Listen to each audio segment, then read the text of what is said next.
India China से submarines की technology में इतना पीछे रह चुका है कि चाइना से compete करने में 50 साल से भी ज़्यादा लगेंगे। इंडिया सबमरीन्स की टेक्नोलॉजी में इतना पीछे है कि 2011 में इंडिया को रशिया से एक सबमरीन को किराए पर लेना पड़ा था और 2025 में फिर से लेने वाली है। इंडियन नेवी आज पूरे वर्ल्ड में 7वीं सबसे पावरफुल नेवी मानी जाती है। वहीं चाइना यूएसए के बाद दूसरे नंबर पर आता है। चाइना के पास पूरे वर्ल्ड में सबसे ज़्यादा सबमरीन्स हैं 70, जिसमें 6 न्यूक्लियर सबमरीन्स हैं। वहीं इंडिया के पास सिर्फ 16 सबमरीन्स हैं, जिसमें सिर्फ 2 न्यूक्लियर सबमरीन्स हैं। और चाइना की सबमरीन्स की टेक्नोलॉजी हमसे ज़्यादा अच्छी है दोस्तों। इसीलिए इसकी सबसे बड़ी वजह है पैसा और टेक्नोलॉजी। इंडिया का टोटल मिलिट्री एक्सपेंडिचर है $78 बिलियन, जबकि चाइना का इससे लगभग 4 गुना ज़्यादा है $292 बिलियन। सबमरीन्स को बनाने में 5000 करोड़ का खर्चा आता है और न्यूक्लियर सबमरीन्स को बनाने में 30,000 करोड़।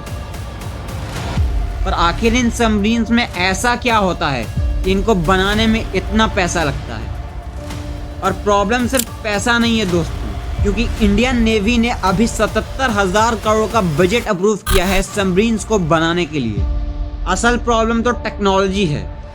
सबमरीन्स को बनाने में 7 साल का टाइम लगता है और न्यूक्लियर सबमरीन्स को बनाने में 10 से 15 साल का।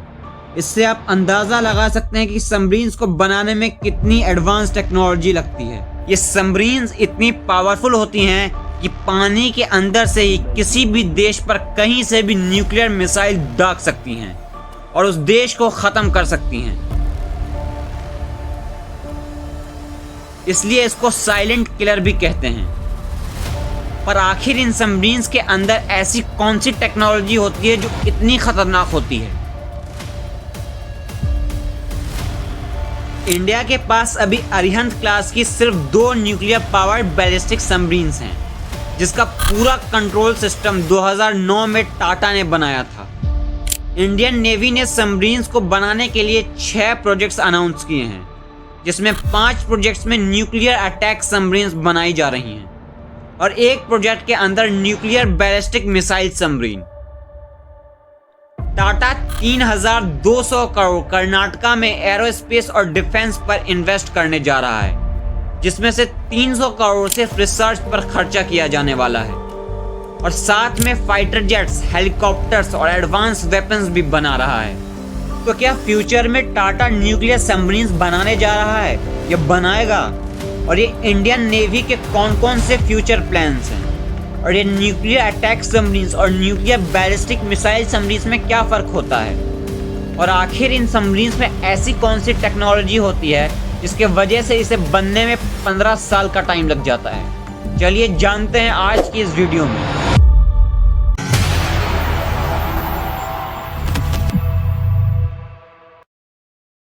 दोस्तों, टाटा और इंडियन नेवी के फ्यूचर प्रोजेक्ट्स को जानने से पहले हमें सबमरीन्स की टेक्नोलॉजी समझनी होगी, तभी हम प्लान्स को अच्छे से समझ पाएंगे।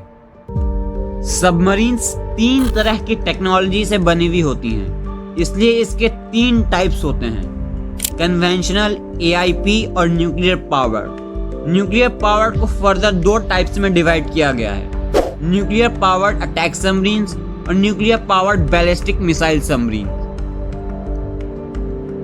कन्वेंशनल यानी डीजल इलेक्ट्रिक वो सबमरीन्स होती हैं जो बैटरी से चलती हैं। ये सबमरीन्स डीजल से अपने अंदर लगी हुई बैटरीज को चार्ज करती हैं और ये बैटरीज 2 दिन तक पानी के अंदर इन सबमरीन्स को चला सकती हैं, जिसके वजह से हर 2 दिन के बाद बैटरी को चार्ज करने के लिए पानी से बाहर आना पड़ता है और ये जल्दी रडार के पकड़ में आ जाती हैं। इसलिए ज़रूरत पड़ती है AIP टेक्नोलॉजी की।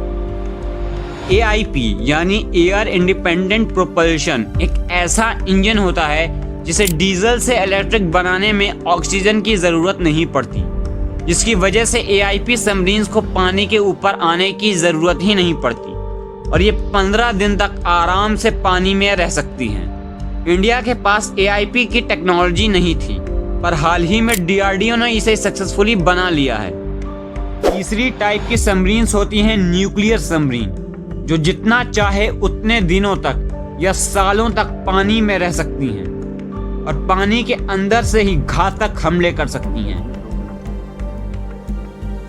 सबमरीन क्रू का खाना लेने के लिए इन्हें हर 3 महीने पर बाहर आना पड़ता है।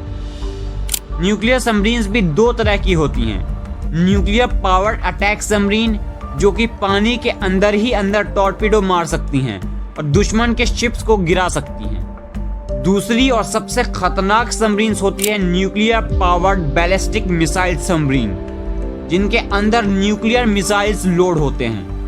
ये सबमरीन कहीं से भी किसी भी देश पे न्यूक्लियर अटैक कर सकती है और देश को तबाह बर्बाद कर सकती है, इसलिए इसको सबसे खतरनाक माना जाता है। दोस्तों, इंडिया के पास टोटल 16 सबमरीन्स हैं और नेवी ने इन्हें 4 क्लासेस में डिवाइड किया हुआ है: शिशुमार, सिंधुघोष, कलवरी और अरिहंत। इनमें शुरुआत के 3 कन्वेंशनल हैं, यानी डीजल इलेक्ट्रिक सबमरीन्स हैं। शिशुमार क्लास में जर्मनी की बनाई हुई 4 सबमरीन्स हैं। सिंधुघोष क्लास में रशिया की बनाई हुई 7 सबमरीन्स और कलवरी क्लास में फ्रेंच डिजाइन और इंडियन मेड 5 सबमरीन्स। इसके बाद आती है न्यूक्लियर पावर्ड सबमरीन्स की क्लास, अरिहंत क्लास। इसके अंदर 2 बैलिस्टिक मिसाइल सबमरीन्स हैं, INS अरिहंत, जो कि अभी आर्म्ड है K-15 बैलिस्टिक न्यूक्लियर मिसाइल से, जिसकी रेंज 750 किलोमीटर से 1900 किलोमीटर है। लेकिन इंडियन नेवी एक और क्लास बना रही है, S5 क्लास, जिसके अंदर 3 और बैलिस्टिक मिसाइल सबमरीन बनाए जा रहे हैं, जिसके लिए 10,000 करोड़ का बजट अप्रूव किया जा चुका है। अब बात करते हैं न्यूक्लियर पावर्ड अटैक सबमरीन के बारे में, जो कि अकूला क्लास के अंदर आता है। इसके लिए इंडिया ने रशिया से 2011 में ये सबमरीन 10 साल के लिए लीज यानी किराए पे लिया था, जिसे 2011 में वापस भेज दिया गया और 2025 में फिर से 10 साल के लिए दूसरी सबमरीन लीज पर ली जाएगी 2035 तक। और अभी इंडिया के पास एक भी न्यूक्लियर अटैक सबमरीन नहीं है।